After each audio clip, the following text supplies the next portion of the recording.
Stock व देनदार विधि के अंतर्गत व्यवहारों को बीजक मूल्य पर दर्ज करना। वे शाखाएं जो पूर्ण लेखा पुस्तकें नहीं रखती है, उनके व्यवहारों को प्रधान कार्यालय अपनी पुस्तकों में स्टॉक व देनदार विधि से दर्ज करने के लिए यदि बीजक मूल्य पर उन व्यवहारों को दर्ज करे तो 6 खाते वो अपनी पुस्तकों में खोलेगा शाखा के व्यवहारों को दर्ज करने के लिए। इन 6 खातों में पहला खाता होगा शाखा स्टॉक खाता, दूसरा खाता शाखा को भेजा गया माल खाता, तीसरा शाखा खर्च खाता, चौथा शाखा देनदार खाता, पांचवा शाखा स्टॉक संचय खाता और छठा शाखा समायोजन खाता। इन 6 खातों में शाखा से संबंधित सभी व्यवहारों को दर्ज किया जाएगा। जो व्यवहार जिस खाते से संबंधित है उसे उसी खाते में दर्ज किया जाएगा। स्टॉक से संबंधित व्यवहारों को स्टॉक खाते में दर्ज किया जाएगा। सबसे पहले स्टॉक अकाउंट को जिनसे स्टॉक बढ़ता हो उन सब व्यवहारों को स्टॉक खाते के डेबिट पक्ष पर लिखेंगे और प्रारंभिक स्टॉक, अंतिम स्टॉक, भेजे गए माल और लौटाए गए माल की राशि को बीजक मूल्य पर दर्ज किया जाएगा। बीजक मूल्य पर जब व्यवहारों को दर्ज करेंगे और सामान्यतः शाखाएं भी बीजक मूल्य पर विक्रय करती है। जब विक्रय और प्रारंभिक अंतिम स्टॉक तथा भेजे गए लौटाए गए माल की राशि भी बीजक मूल्य पर हो तो सामान्यतया शाखा स्टॉक खाता दोनों तरफ कोई अंतर नहीं बताएगा।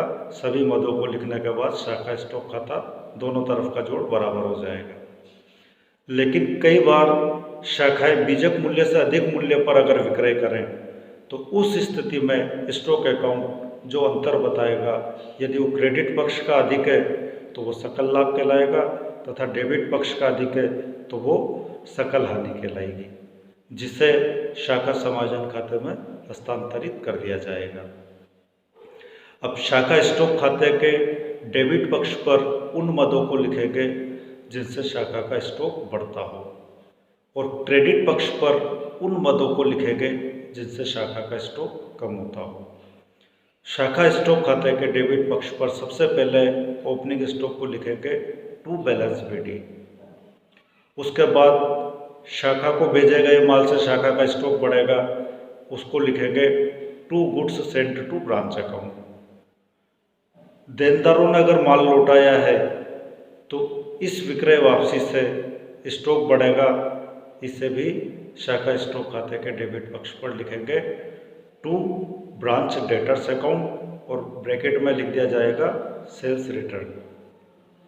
क्रेडिट पक्ष में उन मदों को लिखेंगे जिनसे शाखा का स्टॉक कम होता हो, यानी शाखा का स्टॉक शाखा द्वारा यदि माल लौटाया गया हो तो by goods sent to branch account.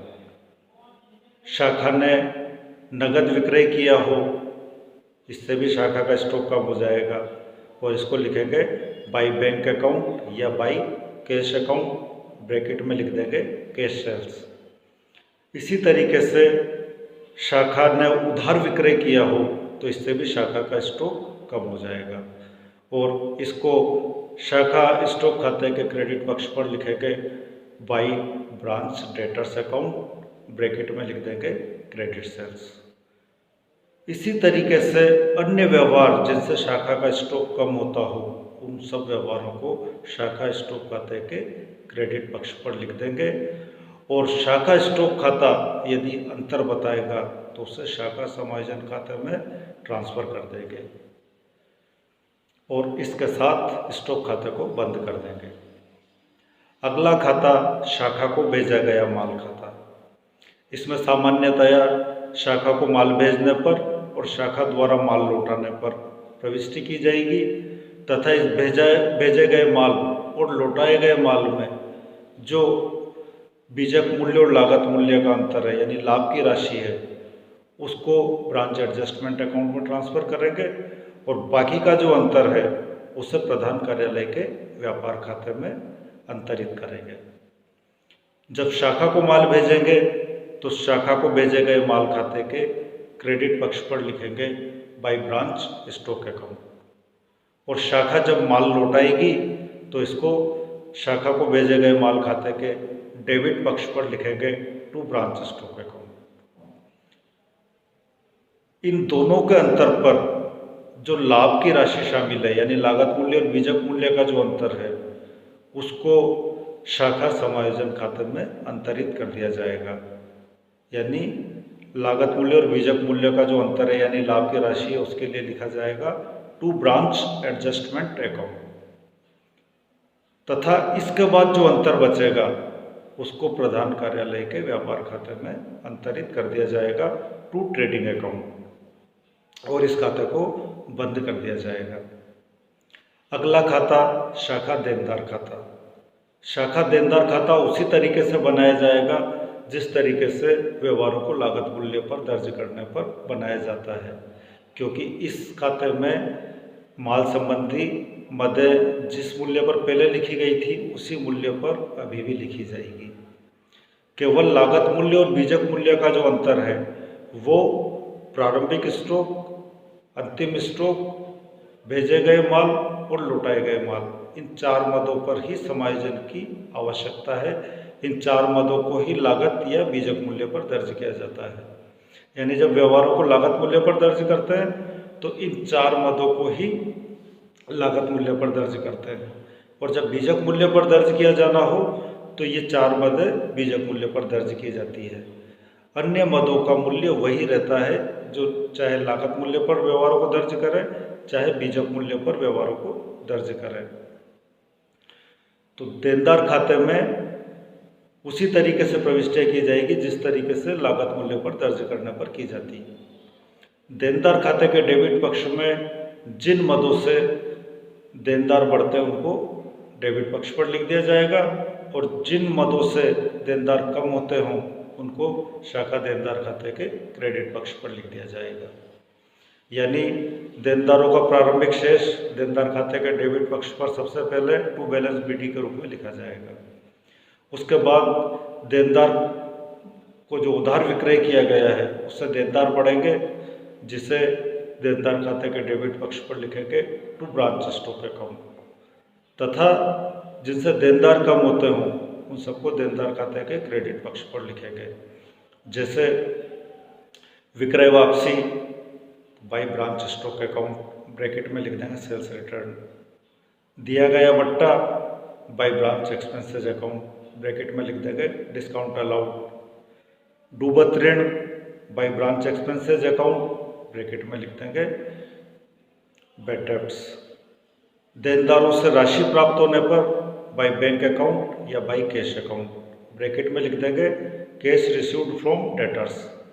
इसी तरीके से उन सभी व्यवहारों को इस खाते के क्रेडिट पक्ष पर लिख देंगे जिनसे देनदारों का शेष कम होता हो, तथा अंत में देनदारों का अंतिम शेष को लिख दिया जाएगा बाय बैलेंस शीटिंग, और इस खाते को बंद कर दिया जाएगा। इसके बाद अगला खाता होगा शाखा खर्च खाता। शाखा खर्च खाता भी उसी तरीके से बनेगा जिस तरीके से व्यवहारों को लागत मूल्य पर दर्ज करने पर बनाया जाता है।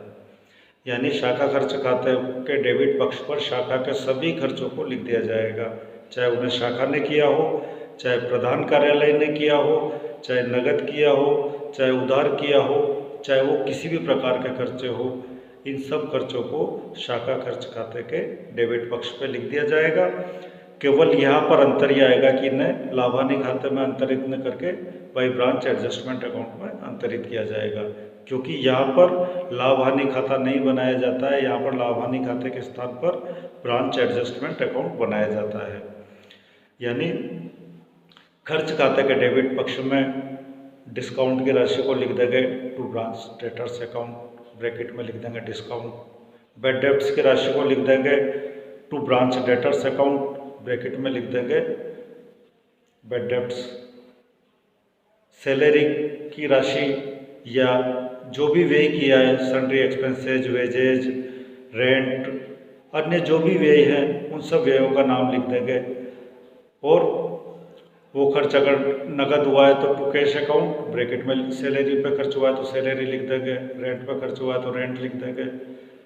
यानी जो भी खर्चा है उस सब खर्चों को इस खाते में लिख देंगे। इन सब खर्चों का जोड़ शाखा समायोजन खाते में अंतरित कर दिया जाएगा बाई ब्रांच एडजस्टमेंट अकाउंट और इस खाते को बंद कर दिया जाएगा। इसके बाद अगला खाता है शाखा स्टॉक संचय खाता।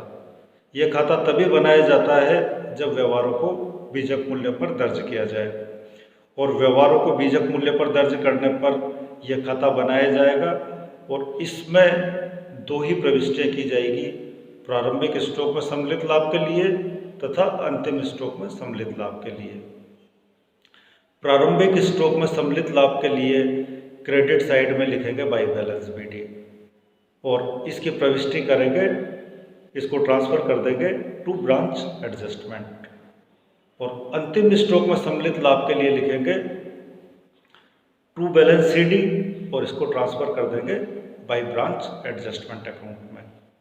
यानी प्रारंभिक स्टॉक में सम्मिलित लाभ बाई बैलेंस बीडी ट्रांसफर किया टू ब्रांच एडजस्टमेंट और अंतिम स्टॉक में सम्मिलित लाभ टू बैलेंस सीडी और ट्रांसफर किया बाई ब्रांच एडजस्टमेंट। इन दो व्यवहारों के अलावा स्टॉक रिजर्व में अन्य कोई व्यवहार नहीं आएगा।